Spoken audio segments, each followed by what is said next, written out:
The War of 1812 on the Gulf Coast was a continuation of events that started in the Creek or Muskogee Nation.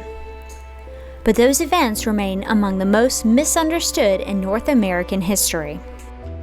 The most common story about what happened in the Creek Nation at that time is that Tecumseh, the great Shawnee war chief, came down to try to bring the powerful Muskogee or Creek into a Native American army that he was forming with the guidance of British agents who were in Detroit at the time he left the Midwest, that he planned to use this army to strike against the United States frontier at the same time that the British Navy struck on the Atlantic seaboard and the British Army hit everywhere else.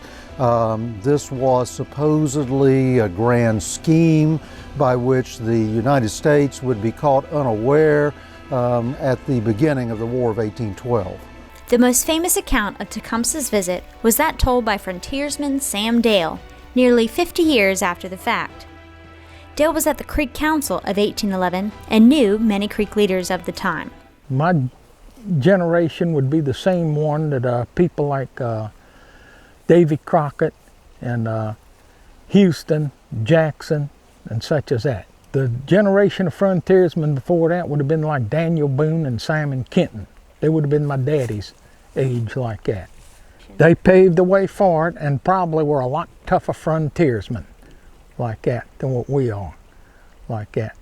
And the difference between them, a few of my generation, of the second generation frontiersmen like myself, like Sam Houston, made out and ended up pretty wealthy. The older generation, most all of them died broke as the Ten Commandments.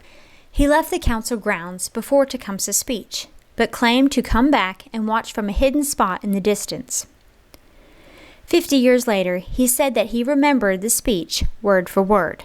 Burn their dwellings, destroy their stock, slay their wives and children. The red man owns the country, and the pale faces must never enjoy it.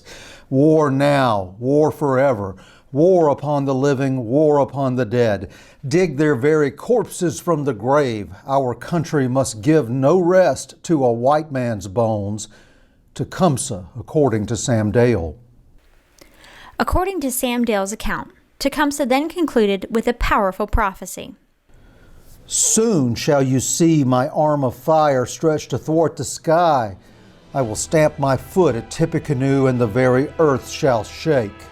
Tecumseh, according to Sam Dale. Powerful or not, at least half the prophecy was untrue. The arm of fire predicted in the Sam Dale account was the Great Comet of 1811, and it was visible in the Alabama sky for months before Tecumseh's speech. Native Americans attending the Creek Council told a very different story about Tecumseh's speech.